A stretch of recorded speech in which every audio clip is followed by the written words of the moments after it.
Christ as Lord? It's hard to say. It's hard to say because we don't have an equivalent understanding to the knowledge that's in the Brahma Sampradaya, that's the esoteric teaching, within the Christian tradition. So how can we say that someone reached an equivalent realization unless we have the equivalent background knowledge? See? To accept Jesus as God is the same thing as accepting the spiritual master as God. It becomes a proxy relationship. And this kind of proxy relationship is limited by its nature. We can't say that the spiritual master is God. We can say that the spiritual master is the representative of God, but there's a whole big difference there. If I can say, I'm representing Krishna, it's because I'm speaking the same truths as Krishna. But what does Krishna say? Sarvadharman purityaja mam ekam sharanam braja. Give up all these other religious teachings and just surrender unto me. That's what Krishna says. And when I say just surrender unto me, I don't mean surrender unto me. I mean surrender unto Krishna. Because I'm Krishna's representative. I'm not directly Krishna. When Srila Prabhupada came, he didn't say surrender to me. He said surrender to Krishna. But what does Krishna say? Krishna says surrender unto the Guru. So Guru says surrender to Krishna. Krishna says surrender to Guru. See? It's a conspiracy. It's called the loving network of Lord Chaitanya. You see? And if you follow this instruction, both, you get the result. If you don't, then you get some other result. You get yoga, or you get jnana, or you get karma. But you don't get bhakti. Bhakti comes when you surrender to both.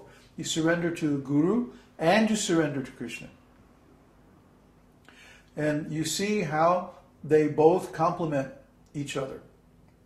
The Guru is Krishna's representative externally, and Krishna is available internally. And they're both saying the same thing.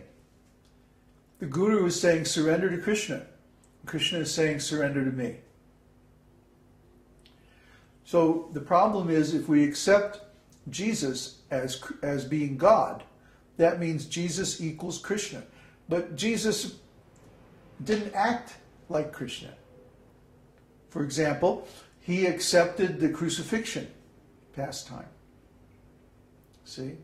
But Krishna never accepts being put into a subordinate position of any kind.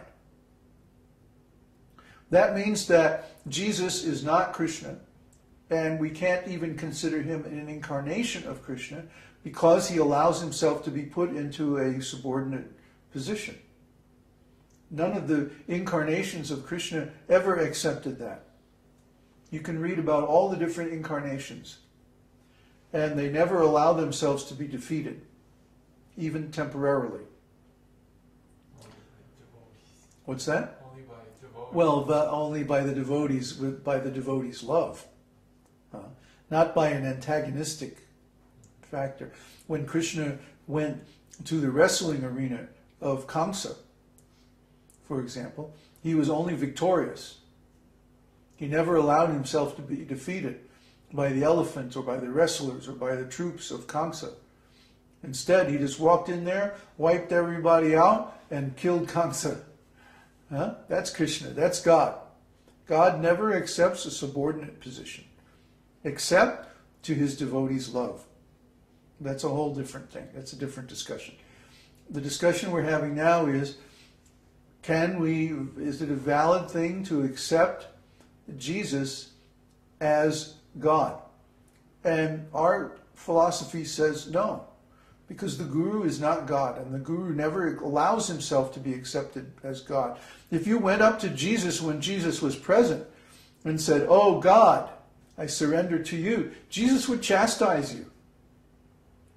He would say, "No, you rascal, worship the Father.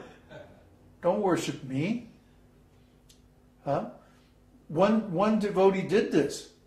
He said, "Oh, good master," and Jesus said, "No." He cut him off. "No, I'm not good. Only the Father in heaven, He's good." See? And there are many examples of this. Huh? Oh God, why hast thou forsaken me? If Jesus was God, how could he say that? Huh? If Jesus was God, how could he pray in the Garden of Gethsemane? Huh? Prayed so intensely that blood was coming out of the pores of his skin. This is a very, very advanced symptom of ecstasy. But how could he pray like that if he was God? He has to be praying to God, which means he's a different person. He's a different individual. This idea that Jesus is God is actually impersonalism. It's all one. Huh? This is nonsense. Jesus himself would never accept it, and he didn't accept it. And he made so many explanations and teachings to his disciples and others about how he is not God. He's the Son of God. We're all the Son of God. But Jesus is especially the Son of God. I believe he's an incarnation of Lord Brahma. And Lord Brahma, in his original form, is born directly from the body of Vishnu at the beginning of creation. So he is literally the Son of God. And that's all right. And Lord Brahma also appears in other incarnations in different times, and he always has this feature of his pastimes where he gets physically chastised. For example, he appeared in Lord Chaitanya's pastimes as Haridas Thakur. And Haridas Thakur was caned in 27 marketplaces. Which, I mean, try to understand. In China, they still have this caning punishment. And usually after about 30 strokes with a cane is enough to kill somebody, an ordinary human being. So Haridas was not only caned, he was caned in 27 marketplaces, which is just unbelievable how anybody could survive that. But by the mercy of Lord Chaitanya, he survived just fine. So we can understand that Lord Krishna and his devotees, Lord Krishna empowers his devotees to do amazing things beyond the capacity of ordinary human beings. Just look at Srila Prabhupada, for example. Who else could go around the world 13 times at the age of 70, 75, 80 and establish 108 temples and initiate 5,000, 10,000 devotees? Who else could do that? Who else could go out of India and establish Krishna consciousness as a bona fide spiritual movement? You see? Who could do that? Who could take this science and translate it into the English language and make it a worldwide thing? Nobody else could do it, and nobody else did do it. Only Srila Prabhupada did it, because he was empowered by Krishna. And similarly, there are similar stories in all the lives of the great acharyas, that they did something wonderful that nobody else could do. So this means they're empowered by Krishna, but that doesn't mean that they are Krishna. And this gets back to the same thing of, do we accept the Guru as God? No.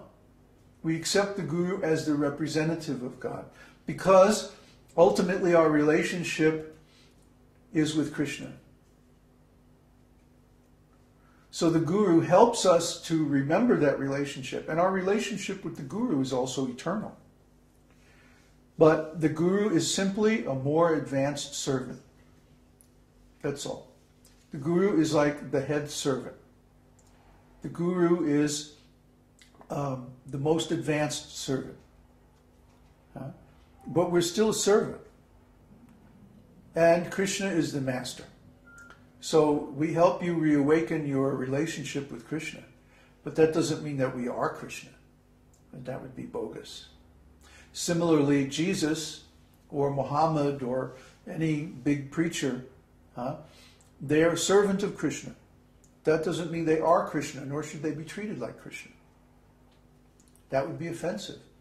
And no bona fide spiritual master is going to let you do that. So I guess it's fair to say that we accept the Guru the way the Guru wants us to accept him. We have to accept the Guru according to his instructions. Exactly. If we start speculating about those instructions, then we're off. And it's offensive to the Guru itself.